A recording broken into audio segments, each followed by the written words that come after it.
So the clam is sitting like this in the water. You can tell which is its posterior end typically because the shell is actually stained this color purple in here. And that's from the color on the siphon. So this is an inhalant or exhalant siphon. It's hard to tell whether it's inhalant or exhalant on these guys. Often one is a little bit shorter than the other. That's the siphon. What's the structure here? The visceral mass. The visceral mass. And then the foot is at the base of the visceral mass. So this is the foot. The rest of this is the visceral mass. What's the function of a visceral mass in a mollusk? Yeah, all of its vital organs are contained within the visceral mass. What's the function of a foot in this one? Movement of some kind. What kind of movement is it responsible for in this species? Burrowing. Yeah, so it's helping it burrow in the sand. Okay, so what about this, all of this stuff in here? It's mantle. It's all the mantle. And then we flip the foot over. Sitting on top of the visceral mass, what's this structure? The gills. Gills. What's the function of gills in these guys? Oxygenation of blood.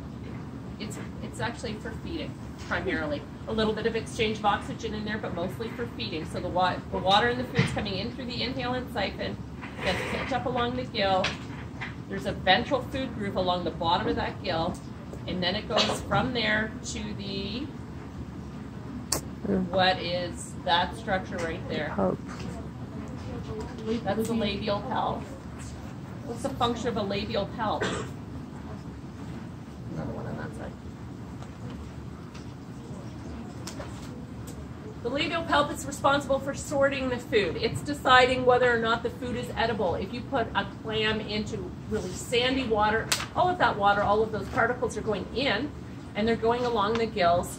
Once it hits the labial palps they're kind of tasting it, they're checking out the size of it. If it's acceptable, the labial palps are going to push it in through the mouth, and it's going to go in through the mouth, into the stomach and intestines, and then out as pseudofeces. Out as feces.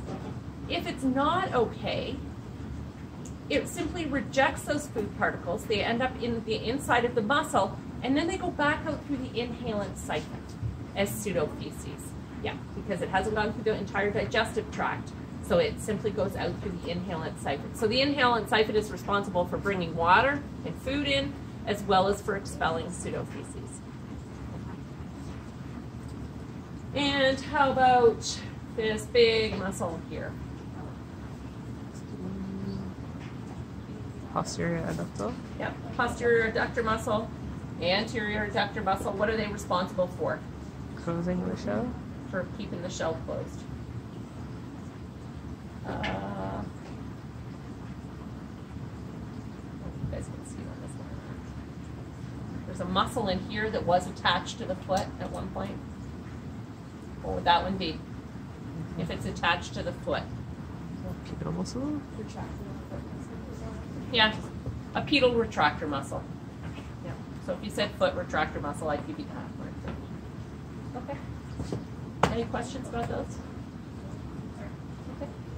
And you can't see the intestines in the stomach until you cut into the visceral mass. If the visceral mass is cut open, pretty good chance it's either digestive gland, intestine, or stomach. All right.